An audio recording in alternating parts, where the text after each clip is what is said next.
In esclusiva l'immagine dell'auto di Filippo ripresa dalle telecamere mentre passa a Zero Branco nel Trevigiano nella notte tra sabato e domenica.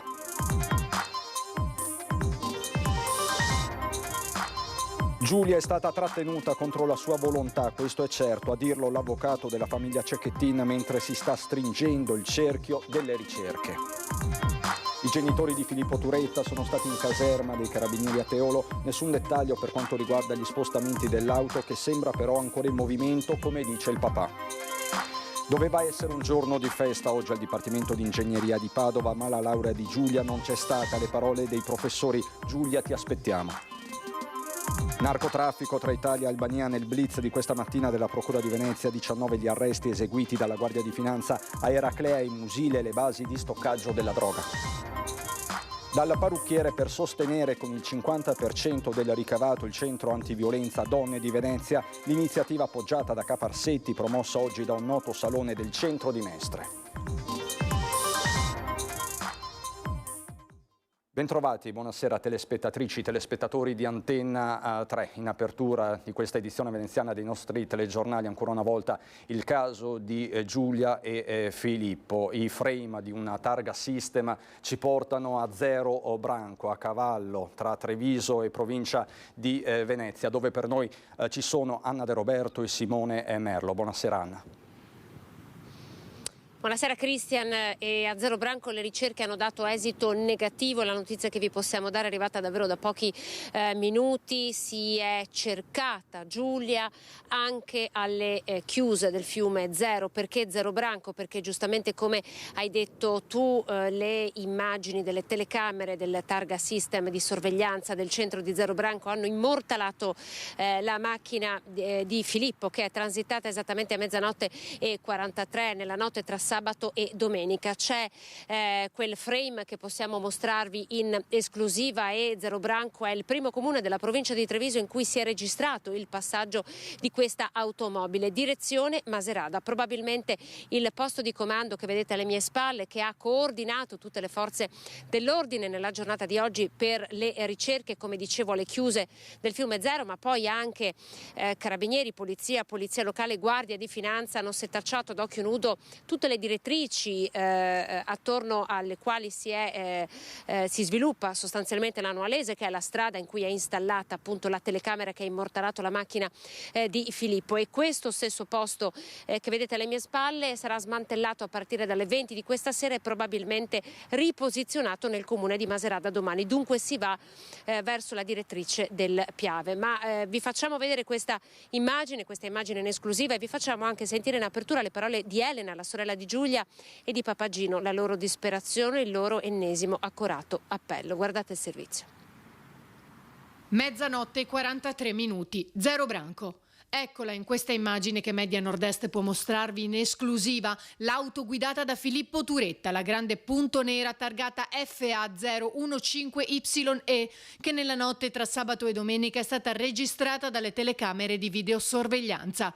La prima volta che si vede uno scatto delle telecamere dislocate lungo le nostre strade, uno dei frame che certificano i movimenti dell'auto la notte della scomparsa.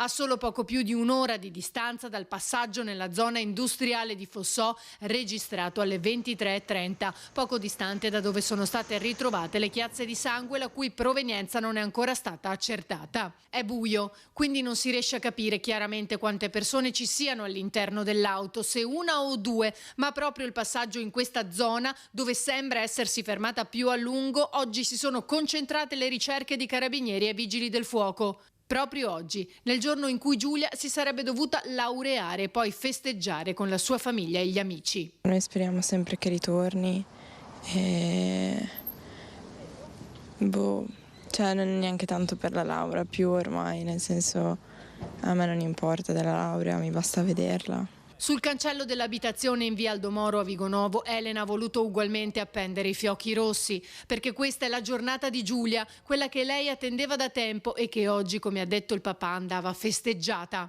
Ogni giorno che passa è sempre peggio e anche le forze sento che vengono meno, perché io riposo ma mi sveglio sempre più stanco del giorno precedente. E mi sono svegliato stamattina ed ero distrutto, perché dico, io non dovrei essere qui davanti a voi, dovrei essere lì che festeggio assieme a mia figlia.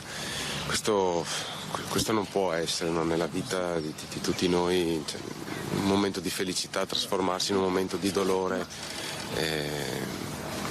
non è concepibile, Rinnoviamo l'appello, fate in modo che Filippo torni, e magari raggiungendolo con qualche messaggio anche di distensione, come abbiamo detto prima. Nessuno vuole fare processi adesso, non è il momento dei processi, vogliamo solo riabbracciare questi due ragazzi. Due famiglie, quella di Giulia e di Filippo, che stanno vivendo ore di angoscia, ma nonostante tutto Elena non ha rabbia, chiede solo di poter riabbracciare la sua Giulia. Io non penso che lui fosse una persona cattiva e nel senso, se ha sbagliato penso che possa anche rimediare al suo errore. Nel senso, spero che ci stiamo sbagliando tutti e che non sia come pensiamo, ecco. L'odio non è per sempre comunque e io sono convinta che odiare non porti da nessuna parte.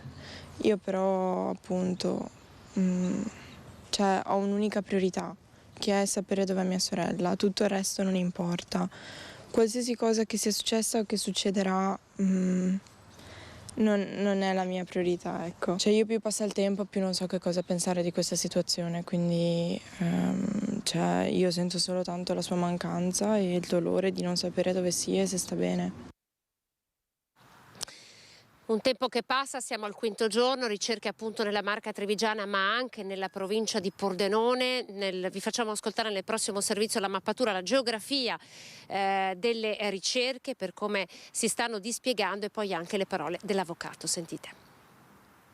Confidiamo, ma in qualche modo pretendiamo anche un risultato a breve. Un risultato che potrebbe arrivare nelle prossime ore. Le ricerche si stanno stringendo sempre di più a determinate zone. Controlli a tappeto a Zero Branco nel Trevigiano, dove l'auto di Filippo è passata nella notte tra sabato e domenica, ma si guarda anche oltre confine. L'ambasciata italiana a Vienna ha inviato un'email a 6 consoli onorari perché prestino la massima attenzione a qualsiasi particolare indicazione provenienti dal territorio dove operano.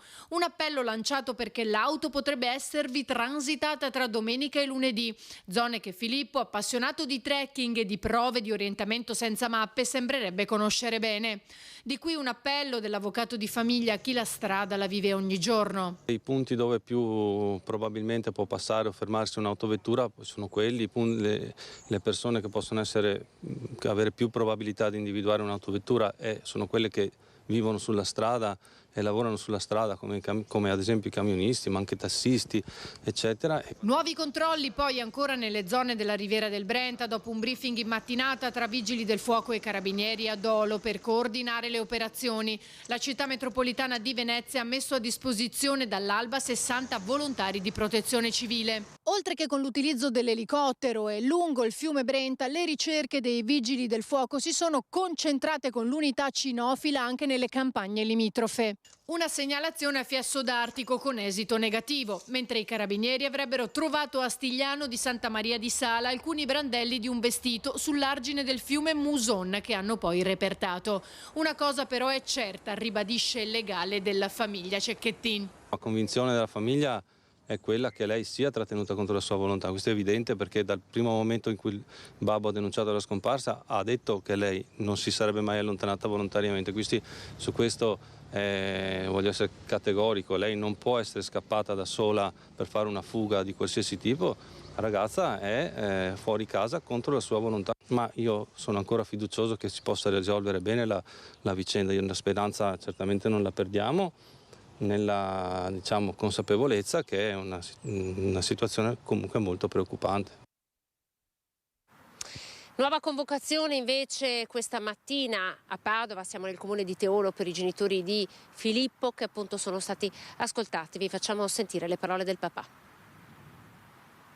Ragazzi, se ci vedete tornate, Filippo, amore, siamo qua, ti aspettiamo, qualsiasi cosa sia successa, fatevi sentire, venite a casa, qualsiasi cosa si risolve. Nicola Turetta, all'uscita della caserma dei Carabinieri di Teolo, ripete l'appello accorato a Filippo e Giulia. Il percorso in auto del figlio è ancora poco chiaro. Filippo con sé aveva contanti le zone del Bellunese, del Pordenonese, dice il papà, le conosceva per la sua passione del trekking.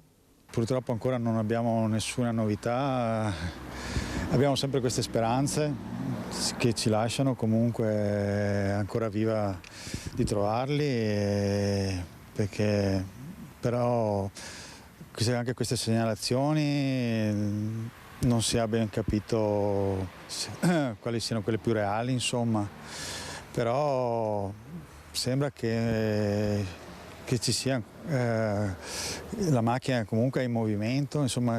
La macchina è stata vista in più punti, ma non ci sono conferme degli ultimi avvistamenti, neppure quelli verso il confine con l'Austria.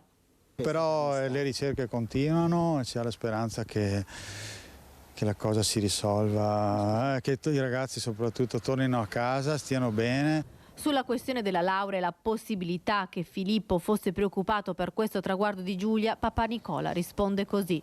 Lui era orgoglioso di lei che si laureasse, quindi questo aspetto non lo so. Lui gli mancavano ancora 3 esami, quindi sarebbe andato alla sessione di marzo. Filippo sembrava tranquillo. I genitori sono preoccupati per la descrizione fatta finora del figlio e ribadiscono che il ragazzo voleva molto bene a Giulia. Questa cosa sembra che è uscita, che sembra che fosse quasi stalking, che la ragazza, praticamente so che la Giulia ha continuato a uscire, usciva tranquillamente con lui, non è che fosse ansiosa o sapesse di essere, andava, passava il pomeriggio con lui, andava al McDonald's e quindi era tranquilla. Che poi lui avesse forse la speranza di tornare con lei, sì, perché dopo era già successo anche che si erano lasciati anche nella precedente ancora a marzo la prima volta, poi insomma poi si frequentavano comunque in tutti questi 2 o 3 anni, la loro relazione che io sappia insomma non è toccato neanche mai neanche un cappello. Ecco, avete sentito, Giulia avrebbe dovuto laurearsi proprio oggi. La sua laurea, la discussione della tesi è stata congelata. Questa mattina hanno parlato di lei i professori e poi è stata ricordata anche dalla commissione in un appello corale a che questi ragazzi possano fare ritorno finalmente a casa. Qui da Zero Branco, Christian, è tutto il posto di comando che va a coordinare tutte le forze dell'ordine impegnate nelle ricerche dei ragazzi. Domani si sposterà a Macerata, quindi restiamo nella provincia di Treviso. È tutto. Anna, grazie infinite, grazie davvero a te e Simone Merlo. Continueremo ovviamente a seguire queste ricerche che da Zero Branco si sposteranno, lo avete sentito, a Macerata. La cronaca, narcotraffico tra Italia e Albania, nel blitz di questa mattina della Procura di Venezia, 19 gli arresti eseguiti dalla Guardia di Finanza a Eraclea e Musile di Piave, le basi di stoccaggio della droga, una maxi operazione che ha riguardato mezzo Veneto, Venezia, Treviso e Padova. Adesso per noi la pubblicità, fra poco. Di nuovo in diretta andiamo a Venezia per parlare di violenza contro le donne. Un impegno concreto per le ragazze che si lasciano abbindolare e devono chiedere aiuto quando si sentono imprigionate in certe situazioni, in certe cose che non sono quelle che sono per noi, perché noi siamo persone libere e prima di tutto dobbiamo pensare a noi stesse. Dal parrucchiere, oltre alla tinta, acconciature e pieghe, c'è di più. Accade a Mestre, dove, in un noto salone del centro, per il 2° anno consecutivo il titolare, da oltre un decennio attivo con la pratica del dono e della solidarietà, ha deciso di devolvere il 50% dell'intero ricavato odierno al Centro Antiviolenza Donne di Venezia. Anche quest'anno abbiamo deciso di ripartecipare, ma più che donare è informare che esiste il centro accoglienza contro la violenza, ma soprattutto per manifestare, e siamo presenti anche noi qualsiasi momento siamo qua. Con il Comune a sostenere l'iniziativa anche il mondo dello sport cittadino, attività fisica come momento di coesione ed anche orientamento. In effetti il problema della comunicazione di certe situazioni è uno dei problemi principali. Diciamo che nel mondo dello sport quello che è più facile è quello di fare associazione, creare amicizie, creare anche motivi di confronto. Nelle parole di questa maestrina la sintesi del perché ogni donna costretta da barriere invisibili prenda forza e coraggio per ribellarsi e dire basta a ogni forma di sopraffazione. Penso che questa sia una giornata per riflettere proprio. E da Venezia è tutto, vi lascio al meteo, buona serata.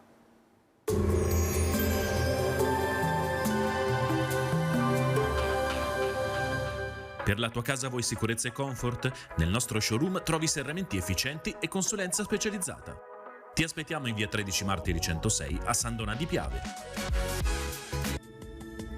Bentrovati al meteo.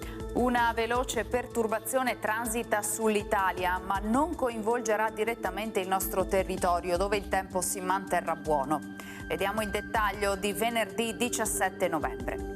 Sul Veneto avremo un ampio soleggiamento, il cielo sarà sereno o poco nuvoloso. Locali nevicate in montagna fino a 1600-1800 metri sulle Prealpi e intorno ai 1500-1700 metri sulle Dolomiti. Qualche addensamento in pianura, di notte poi alcune nebbie.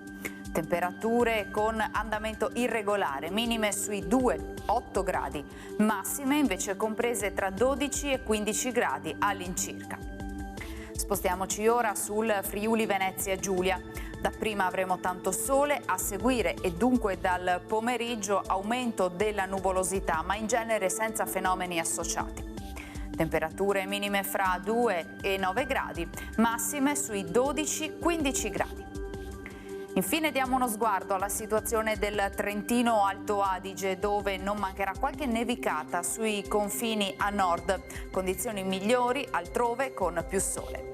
Temperature minime intorno a 1-2 gradi, massime sui 10-12 all'incirca. Dal meteo di Antenna 3 per ora è tutto, grazie per l'attenzione, arrivederci.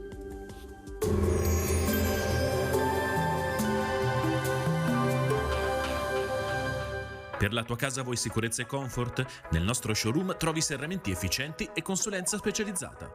Ti aspettiamo in via 13 Martiri 106 a San Donà di Piave.